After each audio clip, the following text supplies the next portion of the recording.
Hi, I'm David. I own and operate Country Whatnot Gardens here outside of Rochester, Indiana, which is about an hour south of the Michigan state line. I grow 25 different species and varieties of bamboo.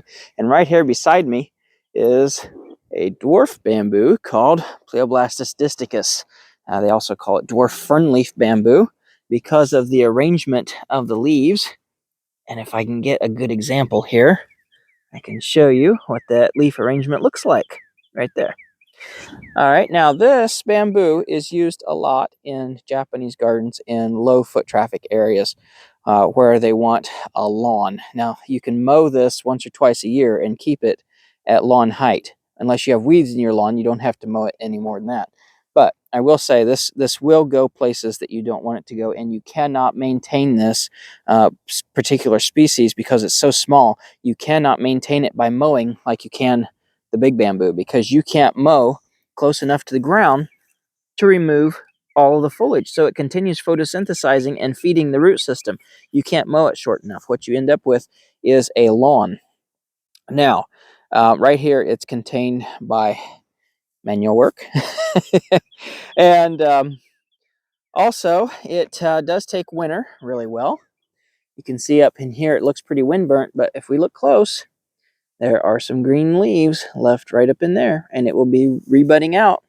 And if we come down here and look at some of this growth, we can see that there's already, let me see if I can find an example here. Let's see. Yep, here's one. There's already, right here, new growth coming out for spring. Look at that little bud coming right out there. Actually, there's several of them along this stem. Got new leaves coming right out there, out those little buds. So it's going to be greening up here relatively soon. And I have it planted here on this berm of my iris rain garden. You can see all the little iris shoots starting to come up. Those are hybrids of Iris insata and Iris pseudochorus. They call it Iris sudata. And it looks a lot like insata, but it's more forgiving and more robust than insata. It's more like pseudochorus, with the benefit of not being invasive. It's sterile and it's a clumping iris. It doesn't run. So it's good for people who live along natural waterways. It's not going to get away and become a problem. But anyway, this little bamboo here looks really nice right at the edge of this rain garden. And yes, you can use it as a lawn, but if you do, I would suggest putting in a barrier just to keep it away from places you don't want it to go.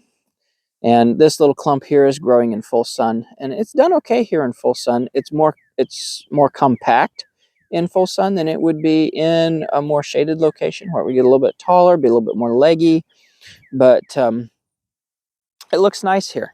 And like I say, I do have to maintain it manually because you can't mow it off short enough to keep it at bay that way.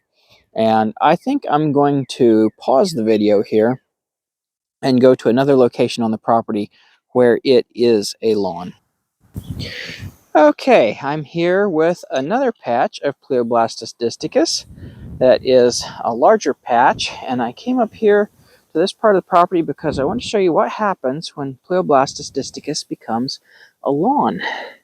And right there is a lawn of Pleioblastus distichus, just like you would find in Japanese gardens. And it is a little bit coarse to walk on, but it does maintain this height with just a once or twice a year mowing, aside from the regular lawn grass that is and weeds that do come up through it. So you still have to mow it for if you have lawn grass or weeds coming up through it, but otherwise this is a lawn of bamboo. And you can see over here, this is a grove of Phyllostachys nuda, not the one that we propagate off of, but a different one in a different spot on the property. And you can see the Pleioblastus comes up here to the edge of the grove of nuda.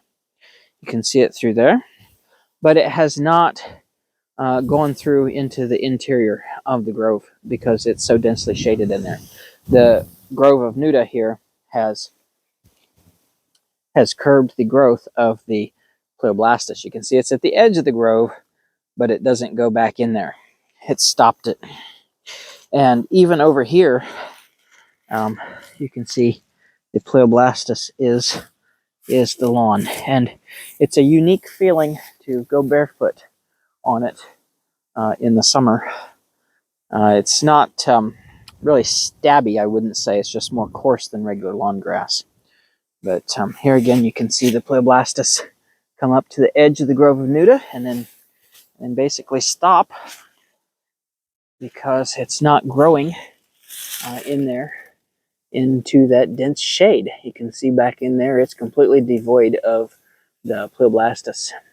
So that has been a look at both a spring update on this little bamboo and also what happens if it becomes a lawn. And if you liked the video, please give me a like, subscribe, and share. I'd really appreciate it. Until next time, thank you for stopping by and take care. Bye.